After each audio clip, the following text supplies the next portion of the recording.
Close your eyes and imagine a beach. Were you able to picture a detailed beach like this one, or was it a cartoon one like this? Perhaps whatever you saw was a quick, fuzzy blur. Some might have even seen nothing but darkness. Maybe you picked up on a briny aroma or felt the soft texture of sand. If you lacked some of those sensations, you might have aphantasia. Aphantasia is a mental condition identified as the inability to willingly visualize mental imagery. As a person with the condition, I think aphantasia is a very intriguing phenomenon. Why is it that some aren't able to willingly see images in their minds? How do people live with an absence to mental imagery, and is there a cure? Aphantasia is a relatively lesser known condition. Characteristically, it's thought to affect approximately 1 to 3% of the population. It was first uncovered in 1880 and has recently garnered attention through a 2015 study by neuroscientist Adam Zeman and his colleagues. Zeman also coined the name aphantasia at this time. The study revolved around 21 respondents answering multiple surveys regarding their visualization.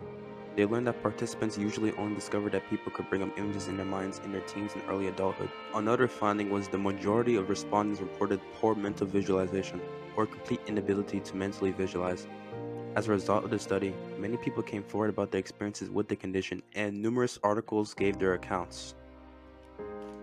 When discussing aphantasia, people tend to focus on the absence of mental visualization.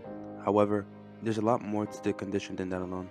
Aphantasia can represent all of the mental senses. The same goes for aphantasia's polar opposite, hyperphantasia. Let's talk about olfactory imagery. For instance, how well can you fantasize about the smell of freshly baked pizza? Can you smell it as though it's actually in front of you? Or did you have no recollection at all? A vivid recollection of the scent would be olfactory hyperphantasia, whereas the latter would be olfactory aphantasia. It's possible to have visual aphantasia but olfactory hyperphantasia. Our ability to make use of the mental senses falls on a spectrum, where aphantasia and hyperphantasia are the two opposite extremes. Some, such as myself, might have total aphantasia, where there's a complete lack of the ability to synthesize any of the mental senses. Let's return to mental visualization. People with aphantasia have a blind mind's eye. Our mind's eye is the mental faculty of conceiving imaginary or recollected scenes. Aphantasia is like your brain operating like a computer, except there's no GUI.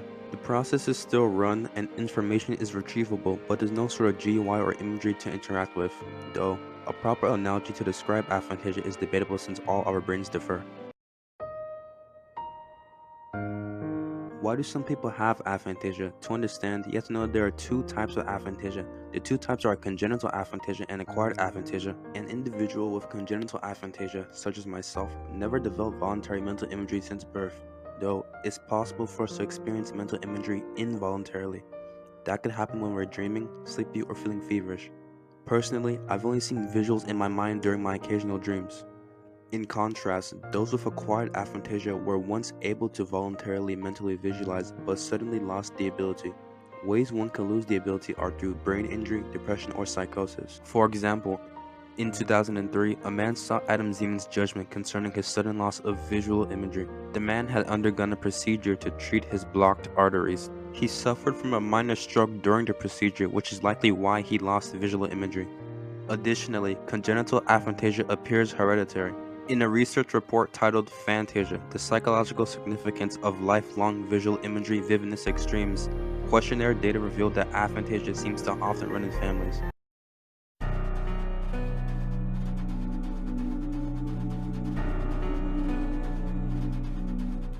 When it comes to professions, visualization seems to be a crucial part of many. For instance, how would an artist or an architect complete a project if they can't visualize the end product? Truthfully, that doesn't always tend to matter, as visualization is just another way of thinking. In 2019, BBC News profiled former Pixar chief Ed Catmull as a person who has a blind mind's eye. Yes, a revolutionary in 3D graphics lacks visual imagination. Furthermore, a survey of Catmull's former employees revealed that some of the world's top animators also have visual aphantasia. That proves aphantasia won't always be a barrier to creativity-focused endeavors. To quote Catmull, people had conflated visualization with creativity and imagination, and one of the messages is, they're not the same thing. Moreover, those with some degree of aphantasia are often conceptual thinkers. Again, I personally have total aphantasia. If I were to think about milk chocolate, I wouldn't see a chocolate bar in my mind, taste a sweet sensation in my mouth, or smell a creamy aroma. I would only sub-vocalize the properties of a generic chocolate bar in my mind. Rather than associating a concept with one of our mental senses, affants have inherent knowledge attached to an idea.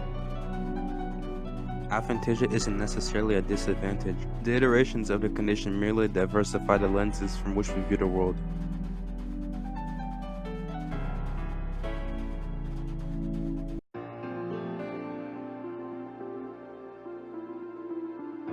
Let's say you have aphantasia, or at least lackluster mental imagery skills, and now understand the gist of things. Even though you recognize that it's not necessarily a disadvantage, you still feel as though you're missing out. Fortunately, there's somewhat of a cure. Image streaming is a creative thinking method designed by Win Wenger, modeled after visual thinkers such as Albert Einstein. To image stream, you must first close your eyes and create an image or scene in your mind. It doesn't matter if you can only get a faint image or a blob. Next, rapidly describe aloud what you see in rich detail. Force yourself to describe or even make up details to fill your description.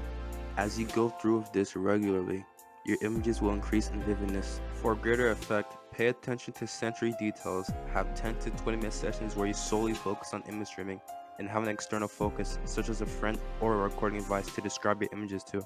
The general goal of image streaming is to enhance your ability to decipher images in your mind, strengthening your thinking speed, your ability to think fluidly, and your senses are also attributed to image streaming.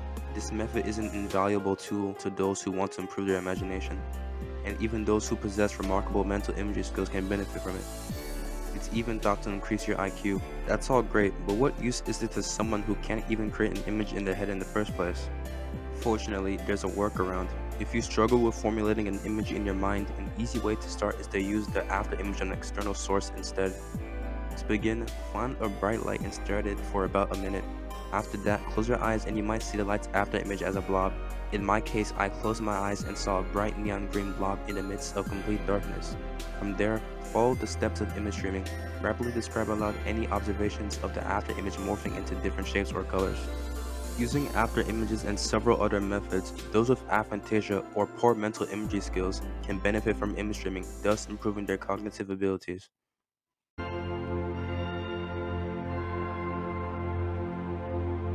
When I first heard of aphantasia, I was immediately enthralled. Initially, I thought seeing images in your mind was impossible, and questions like "imagine a red apple" were metaphorical. The faraway world I'm missing out on amazed me, and I desired the company of vivid mental imagery as opposed to emptiness. Though, as I looked into it more, I realized that having the condition isn't so bad. As I see it, the main advantage of total aphantasia is the lack of intrusive mental imagery. I find it easier to brush off intrusive thoughts because there's no way for me to mentally visualize an idea. For example, if I were to randomly think about serious injury, I wouldn't have to deal with any imagery linked to it. It's the closest thing to immunity regarding those types of distractions. Though contradictory, I find the main disadvantage is the inability to conjure mental imagery. Disregarding intrusive thoughts, immersing yourself in your own world of vivid imagery sounds like peak escapism. I've heard hyperphantasia described as this pocket dream state-like experience, and to let your imagination flow like that sounds phenomenal. As of now, aphantasia isn't a well-known mental condition, although that isn't surprising as aphantasia itself isn't a significant detriment to cognitive health. Nonetheless, I'm excited for further research about the condition, and until there's a miraculous cure to this phenomenon, I'm content.